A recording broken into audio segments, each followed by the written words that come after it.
Bonjour tout le monde, j'espère que vous allez bien. Dans la vidéo de ce jour, on va voir une pathologie non tumorale inflammatoire de la peau qui est la dermatite herpétiforme. Alors il y a certaines notions par lesquelles j'aimerais commencer avant de voir les lames virtuelles. Il faut savoir que les malades qui sont atteints de cette dermatite herpétiforme, ils ont généralement deux terrains de prédisposition. Il y a un terrain génétique et il y a aussi un terrain inflammatoire d'auto-immunité. Parce que il se trouve que les malades qui ont la dermatite herpétiforme ont un certain auto-anticorps dirigé contre une enzyme qu'on appelle la transglutaminase. Et oui, je pense que ça vous rappelle quelque chose, c'est le même auto-anticorps qu'on trouve chez les malades atteints de la maladie cœliaque. Ce qui va se passer, c'est que quand on a cet anticorps, en même temps, il va attaquer la villosité et donc entraîner la fameuse atrophie villositaire qu'on note au cours de la maladie cœliaque, et en même temps, par une réaction croisée, il va attaquer cette même enzyme qui est la transglutaminase qu'on trouve également au niveau épidermique, ce qui va expliquer ce qu'on aura sur le plan histologique et aussi sur le plan clinique chez ces malades au niveau, ça veut dire de la peau. Voilà. Donc la dermatite herpétiforme, elle est considérée comme une maladie qui est bulleuse, sous-épidermique. Ça veut dire qu'on aura la création d'une cavité avec un clivage au niveau épidermique, et ce clivage il va être sous-épidermique. C'est une pathologie qui est également caractérisée par un prurite qui est assez intense. J'aimerais vous inviter dans cette vidéo à observer avec moi trois cas sur trois lames virtuelles. Donc on va commencer par ce premier cas. Comme on voit ici, c'est un tissu cutané avec un épiderme à ce niveau. On voit très bien notre derme et on voit à ce grossissement, par exemple, plusieurs structures annexielles. Donc on note la présence de glandes sudoripares avec quelques lobules adipeux à ce niveau, des glandes sudoripares là aussi, et aussi de structures musculaires lisses, par exemple ici, qui doit être un muscle arrecteur du poil, puisque sur le deuxième fragment, on note la présence d'une unité folliculo-sébacée, avec le follicule pileux à ce niveau et les glandes sébacées de part et d'autre, avec là aussi de nouveau le muscle arrecteur du poil. Et puis, on va voir à ce grossissement ce qui se passe sur ce prélèvement. Et j'aimerais vous faire un petit rappel sur la partie de l'épiderme ainsi que la partie du derme papillaire. Et c'est surtout cette partie du derme papillaire qui va nous intéresser dans cette pathologie. Alors je vous rappelle que l'épiderme, c'est l'épithélium qu'on trouve au niveau de la peau. Il est fait de plusieurs couches, notamment la couche basale, la couche épineuse, et puis une couche granuleuse avec l'apparition de grains de kératinoéline assez foncés au niveau du cytoplasme, comme ce qu'on voit ici. C'est une couche au niveau de la peau fine qui est assez mince, assez fine. Retenez cette notion parce que on va voir ce qui va se passer lorsque le prurite est là et lorsque les lésions sont assez anciennes. Et puis on voit après une couche ici cornée qui est sensiblement normale, donc on pourra dire qu'elle est d'épaisseur normale. On voit que l'épiderme il est accolé et attaché au derme, et au derme on décrit deux parties. Donc il y a la partie du derme papillaire qui est la partie superficielle, et puis on a un derme réticulaire. Regardez maintenant la jonction entre l'épiderme et le derme. On voit très bien que ce n'est pas une jonction qui est linéaire, mais plutôt on a un échange de structures qui partent à partir de l'épiderme vers le derme, qu'on appelle des crêtes épidermiques. Et puis, il y a en même temps des structures qui vont ascensionner à partir du derme pour s'insérer et pénétrer à l'intérieur de notre épiderme, qu'on appelle les papilles dermiques ou bien tout simplement le derme papillaire. Ces parties sont là afin d'assurer une meilleure cohésion entre les deux couches et donc de favoriser cet attachement entre les deux parties de notre peau afin d'éviter tout détachement, par exemple lors des frottements. Alors on va voir ce qui se passe chez les malades qui sont atteints de dermatite herpétiforme. Et j'aimerais mentionner que sur le plan histologique, il y a deux phases importantes. Il y a la phase initiale qu'on est en train d'observer maintenant. Alors dans la phase initiale, ce qui va se passer, c'est que le derme papillaire va être infiltré par des polynucléaires neutrophiles essentiellement. Ces polynucléaires neutrophiles vont provenir d'où? Tout simplement des vaisseaux qu'on trouve au niveau dermique. Et comme on peut le noter au niveau de certains vaisseaux, par exemple à ce niveau, on voit très bien une structure capillaire avec des cellules endothéliales qui sont allongées à ce niveau ou bien à ce niveau, et puis on a au centre une lumière. Cette lumière, elle montre la présence de plusieurs polynucléaires neutrophiles. Ils sont là, bien sûr, en attendant qu'ils puissent sortir, quitter ce capillaire vers le tissu conjonctif qu'on trouve au niveau du derme. Après ceci, ils vont essayer de se diriger vers le derme papillaire, ça veut dire au niveau de notre papille dermique. ils vont essayer petit à petit de s'accumuler. Par exemple, à ce niveau, on voit très bien ces polynucléaires neutrophiles avec leur teinte assez particulière du cytoplasme, ça veut dire une teinte qui est entre le basophile et l'éosinophile, et c'est pour ça d'ailleurs qu'on les appelle des neutrophiles, et puis avec la fragmentation et la lobulation de leur noyau. On voit très bien que certains présentent 3 lobes de noyau et d'autres présentent 4 lobes de noyau. Après cette accumulation, on va finir par la formation de ce qu'on appelle un micro-abcès. C'est exactement ce qu'on est en train de voir ici, une collection de polynucléaires neutrophiles. Un micro-abcès au niveau du derme papillaire ou bien au niveau de la papille dermique, c'est la grande observation histologique qu'on aura à voir dans la phase initiale de la dermatite herpétiforme. Et puis on voit également quelques signes de la phase qui va suivre, qui est le détachement entre le derme papillaire et l'épiderme, avec un clivage qui est sous-épidermique. On voit tout l'épiderme qui est en haut et qui va être séparé du derme papillaire par cette cavité qui va décrire tout simplement une vésicule. Voilà, donc ça c'est l'aspect, si on va dire, à l'étape initiale.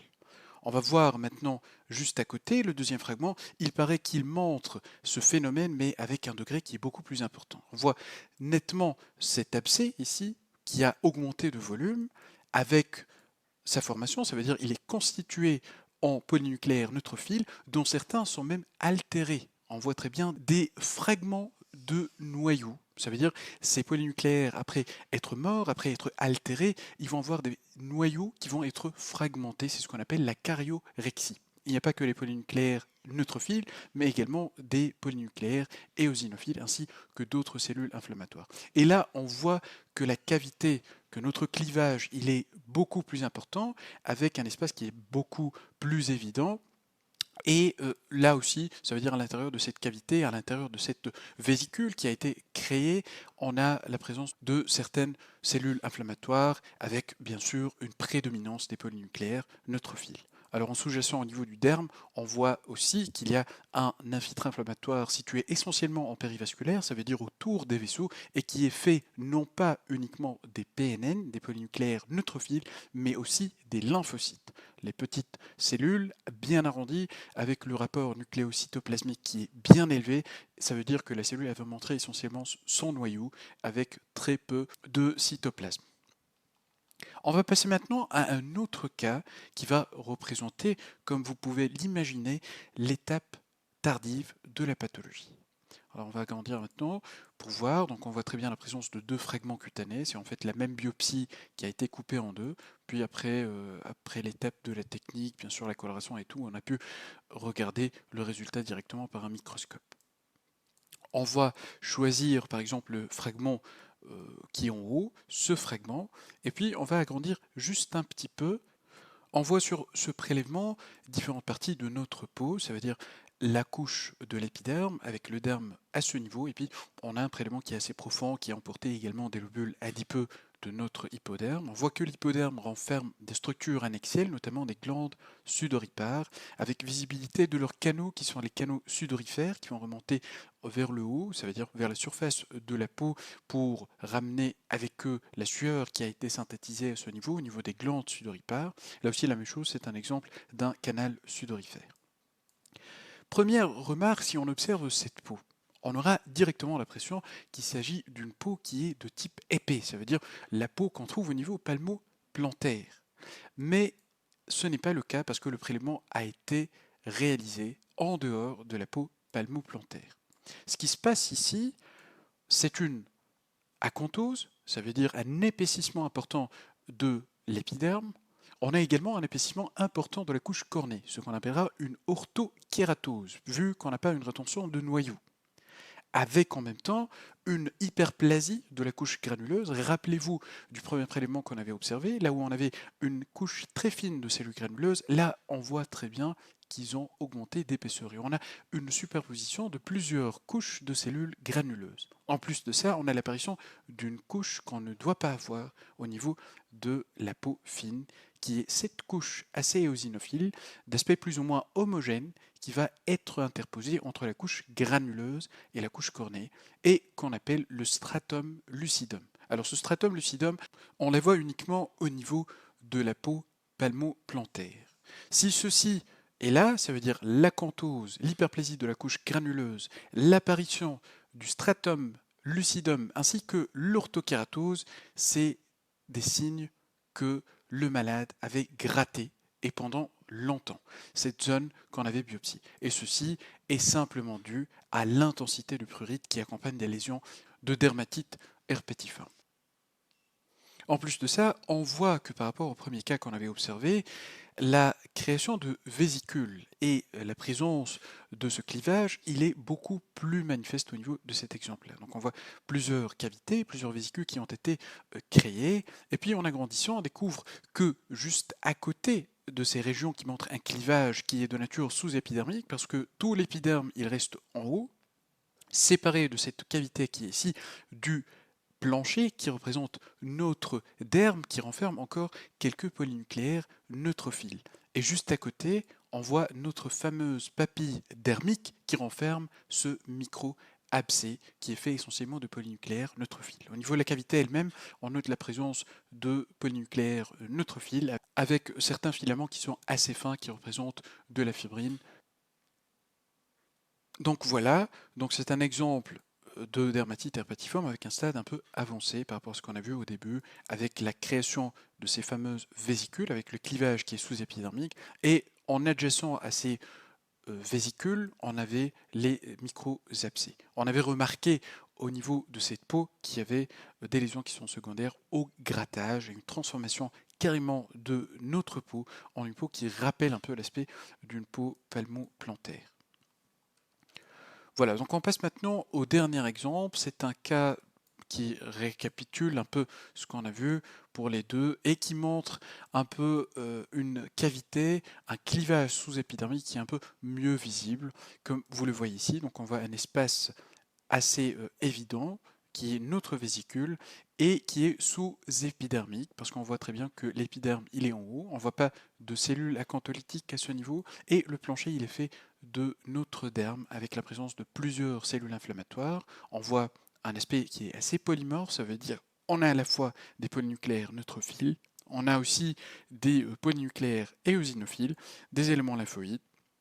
Et puis, juste à côté, au niveau des papilles dermiques, on a nos micro-abcès caractéristiques de la dermatite herpétiforme. Donc, même si on est au stade de création de vésicules, même si on est au stade du clivage, dans un cas de dermatite herpétiforme qui est à un stade un peu avancé, on aura toujours à observer ces micro-abcès, d'où l'intérêt de le rechercher en adjacent à ces cavités. Voilà. Et puis en profondeur un peu, on va trouver cet infiltré inflammatoire qui est périvasculaire et qui comporte plutôt des lymphocytes.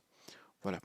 Donc c'était la fin pour les lames virtuelles. Je passe maintenant à la récapitulation. Donc comme on a vu, la dermatite herpétiforme, qu'on appelle aussi la maladie de Durig, c'est une affection bulleuse sous-épidermique caractérisée par un prurite qui est intense, très souvent associée à une intolérance au gluten, ça veut dire la maladie cœliaque. Il y a deux facteurs, un facteur auto-immun par l'intermédiaire des anticorps anti-transglutaminase, et on avait expliqué qu'il y avait une certaine réaction croisée, et donc les mêmes anticorps ils vont attaquer les villosités intestinales et aussi l'épiderme en donnant la dermatite herpétiforme. Le terrain génétique, il est expliqué par la tendance de cette pathologie à atteindre les patients ou bien le sujet qui présente des phénotypes ou bien pardon des génotypes HLA DQ2 et DQ8. Concernant l'aspect clinique, on a souvent une atteinte symétrique qui intéresse les coudes, les genoux, la nuque, le sacrum ainsi que le scalp. Les lésions ont plutôt la forme d'excoriation et d'érosion plutôt que de vésicules. Et les lésions, ils ont tendance à être groupées. C'est pour ça qu'on les a appelées herpétiformes parce que ça rappelle un peu l'aspect de bouquet, si on veut dire, de vésicules qu'on rencontre dans l'herpès. Ça veut dire l'infection virale. Il existe également des formes de présentation rares, notamment des formes qui rappellent le psoriasis et d'autres sous forme d'urticaire.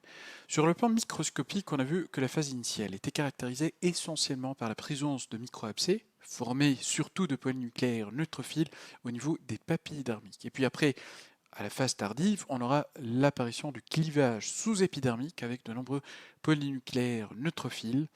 On va trouver les micro-abcès, bien sûr, au niveau des papilles adjacentes, et puis un infiltrat aussi lymphocytaire périvasculaire un peu plus profondément. L'examen complémentaire demandé, c'est l'immunofluorescence directe qui va montrer des dépôts granulaires à IgA, ça veut dire les anticorps de type A, et parfois aussi les protéines complément C3 ainsi que l'IgM au niveau des papilles dermiques. Le différentiel comporte plusieurs entités, notamment la pemphigoïde bulleuse, qu'on a vu sur une vidéo qui est déjà disponible sur la chaîne, je vous invite à la regarder, et aussi avec d'autres pathologies, notamment la maladie à IgA linéaire, la pemphigoïde cicatricielle, le lupus érythémato-bulleux, ainsi que l'épidermolyse bulleuse acquise. Voilà, donc comme ça on arrive à la fin de cette vidéo, j'espère que ça a été utile pour vous. J'espère aussi recevoir des suggestions de sujets qu'on pourra discuter dans des vidéos, dans la partie des commentaires, et puis à très bientôt.